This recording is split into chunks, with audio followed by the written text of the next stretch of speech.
오늘 찬송가 382장 부르심으로 새벽 기도에 시작하겠습니다.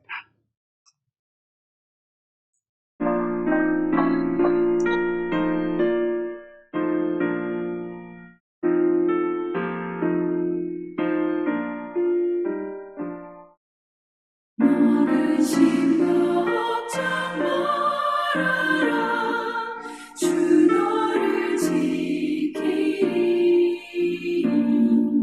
주 날개 밑에 거하라 주 너를 지키리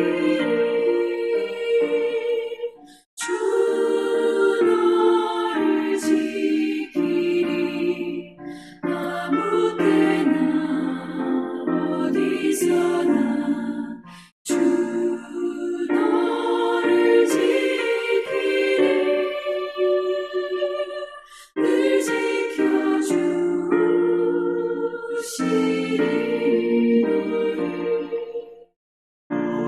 어려워 낙심될 때에 주 너를 지키리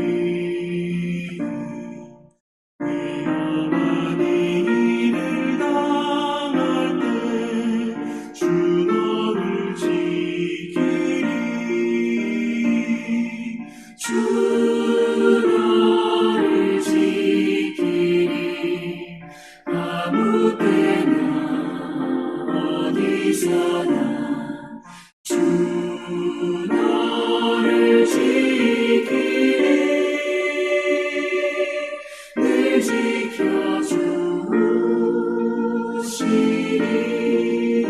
지켜주시리 너세던 일이 하시고 주 너를 지키리 구하는 것을 주시며 주 너를 지키리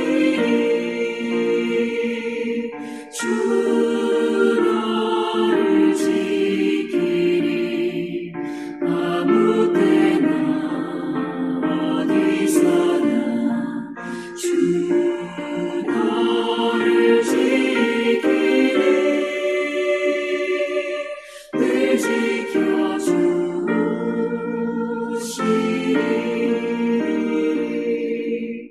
어려운 시기 온다 해도 주 너를 지키리 우주의 꿈에 거하라 주 너를 지키리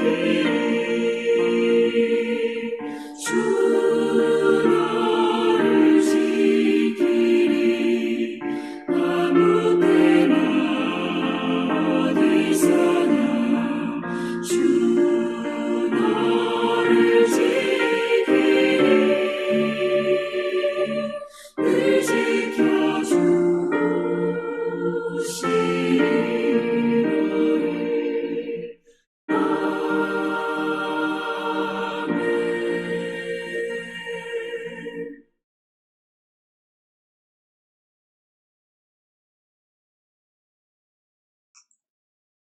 하나님 아버지, 오늘 우리에게 새 날을 허락해 주심을 감사합니다.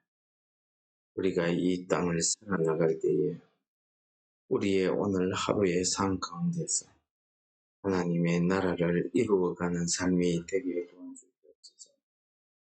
우리의 삶 가운데서 예수 그리스도의 사랑을 저희들에게 부어주셔서 우리가 이 땅에서 하나님의 그 크신 사랑을 실천하며 전파하며 나아갈 수 있도록 도와주옵소서. 우리가 어떤 일을 당하든지 우리의 구원자 되시고 우리의 반석과 요새 되시는 주의 날개 아래로 갈 수 있는 우리의 믿음을 하여 주옵소서. 예수님 이름으로 감사를 기도드립니다. 오늘 말씀은 시편 71편입니다. 1절에서 8절을 읽도록 하겠습니다.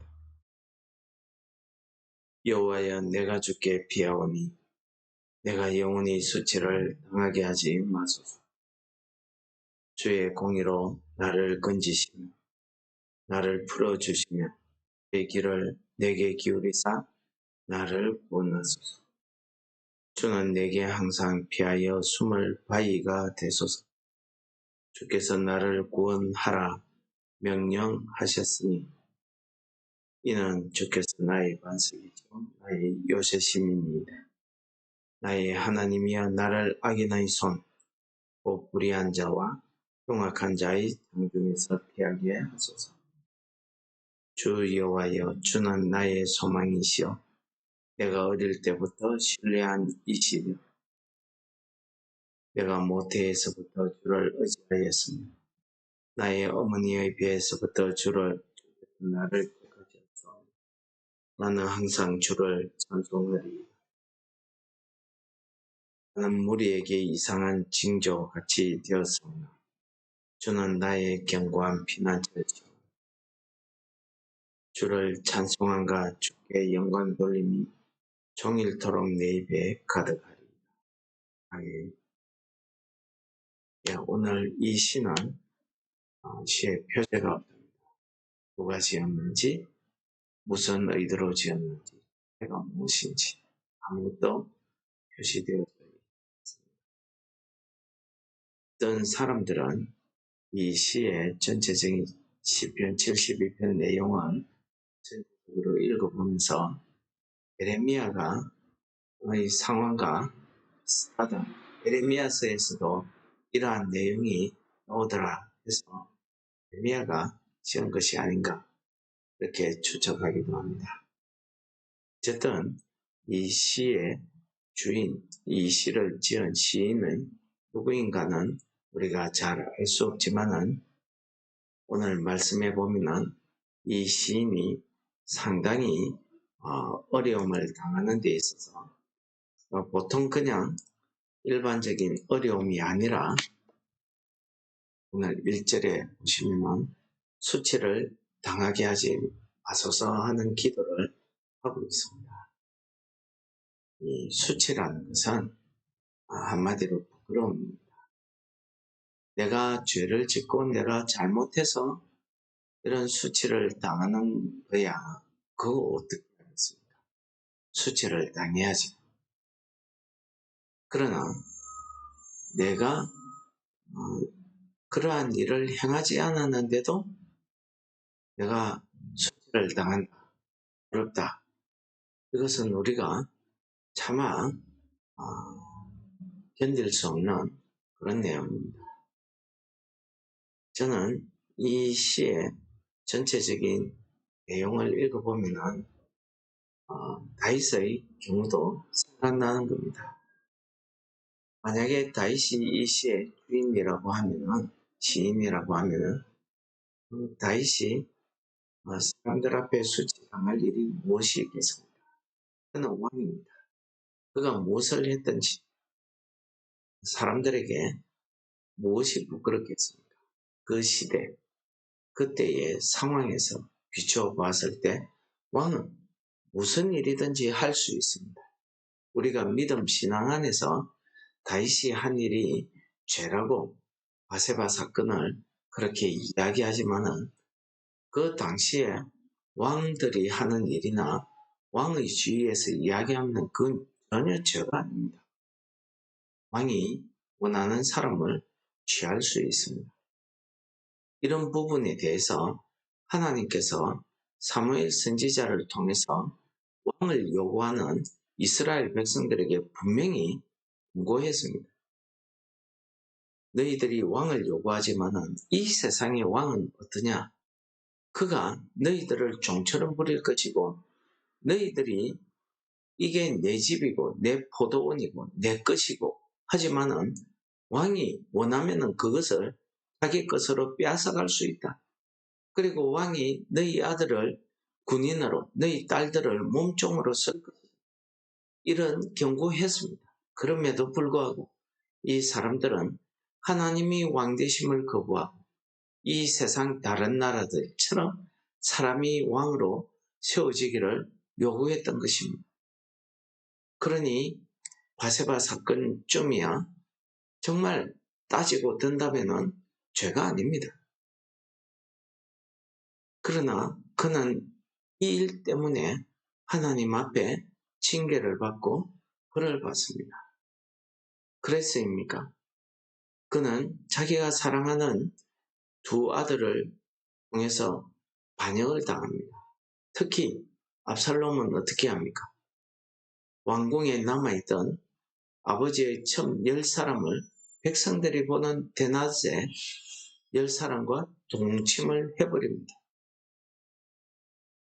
그러면서 나단 선지를 통해서 말씀하시죠. 너는 사람들이 안 보는 밤에 이런 일을 했지만 나는 백주 대낮에 모든 백성들이 보는데 이 일을 내가 당하게 할 것이다. 한마디로 그런 수치입니다. 아들이 아버지를 향해서 칼을 들고 반역했다. 남들에게 우리 아들이 이렇다. 내 아내가 이렇다. 이야기하는 것은 자기 얼굴에 침 뱉깁니다. 부끄러움입니다. 그러므로 쉬쉬할 수밖에 없습니다. 그럼에도 불구하고 이 시인은 이 일 때문에 내가 힘들고 고통스럽고 부끄럽지만은 내가 이 땅에서 이 부끄러운 일을 피할 수 있는 방법이 없더라는 거죠. 그래서 그는 오늘 1절에 내가 죽게 피한다 라고 고백합니다. 시인이 오늘 이러한 부끄러운 일을 당하는 이런 어려운 가운데서 이 땅에서 자기의 이 부끄러운 일을 벗을 방법이 없어서 내가 죽게 피한다 하는 것은 하나님 앞에 구원을 하나님의 도우심을 요청하는 표현이었습니다. 내가 죽게 피한다는 것은 한마디로 2절에서 이야기하듯이 건져달라는 것입니다. 나를 구원해달라는 것입니다.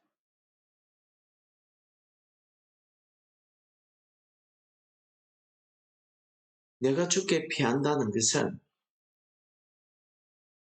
하나님께서 나의 바위가 되시고 나의 반석이 되시고 나의 요새가 되신다는 이 믿음의 고백이었습니다.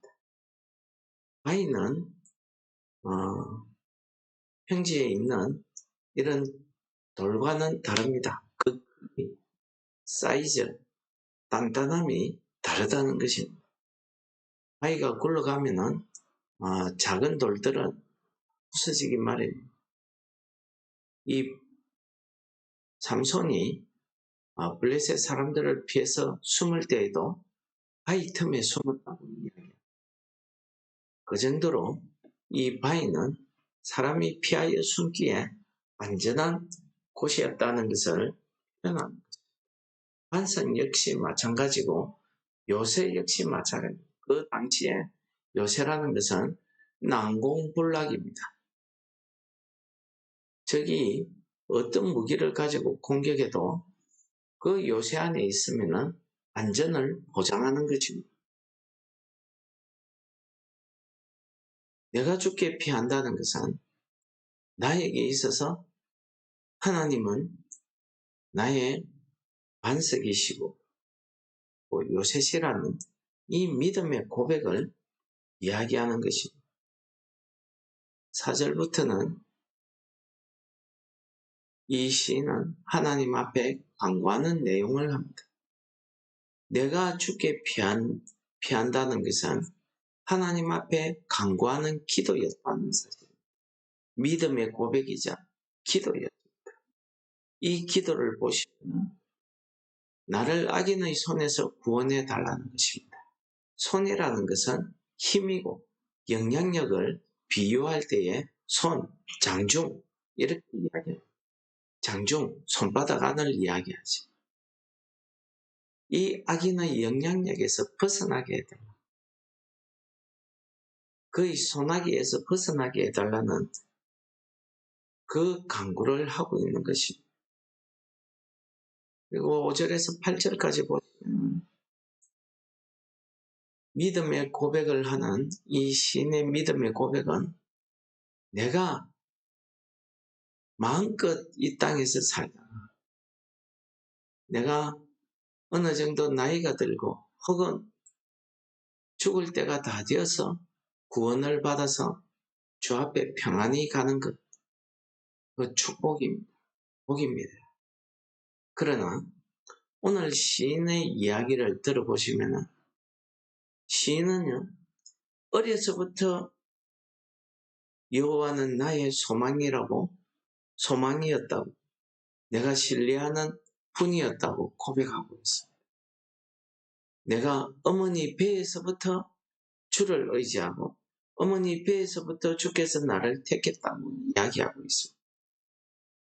여러분, 이 모태신앙을 이야기하는 거지. 이것이 얼마나 하나님 앞에 복이겠습니까? 어머니 태에서부터, 어려서부터 하나님을 찬송하는 하나님의 그 날개 그늘 아래서 성장해 왔다는 것이 복입니다.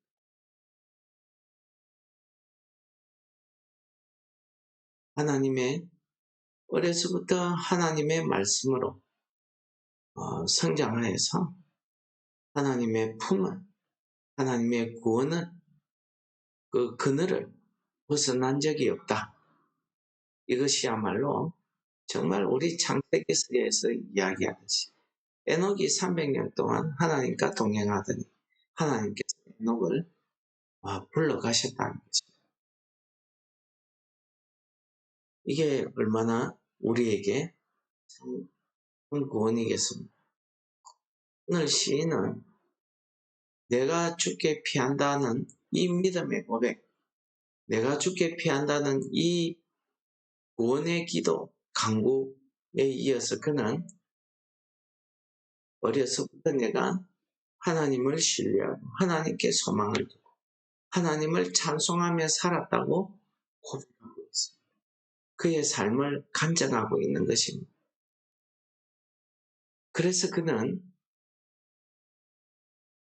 어려서부터 자기가 가지고 있는 그 본능이라고 할까요? 습관처럼 어려운 일을 당하면 주께 피하는, 주께 기도하는 이런 믿음이 그의 몸에 배어 있었다는 것이죠. 이게 축복이라는 말씀입니다. 이게 복이라는 말씀 아니겠습니까? 흔히들 모태신앙이 뜨겁지 않다. 그럴 수 있습니다. 모태신앙이라고 해서 끝까지 믿음을 유지해간다. 장담 못합니다. 그러나 그럴지라도 끝까지 그의 오늘 71편에 읽어보시면 현재의 삶, 과거의 어릴 때의 자기의 삶, 나중에 내가 늙어서까지도 내가 하나님의 그 날개 그늘을 피하지 않겠다. 그 날개 그늘 아래 거하겠다 하는 믿음의 고백을 우리가 시편 71편에서 읽을 수 있습니다. 바로 그 믿음이 복이라는 것입니다. 오늘 시인은 자기가 참 부끄러움을 당하는 이 일을 누구에게도 털어놓지 못하는 이런 어려운, 이런 수치스러운 일을 당하면서 그가 내가 죽게 피합니다 라는 믿음의 고백이자 하나님의 구원을 요청하는 간구 기도였습니다.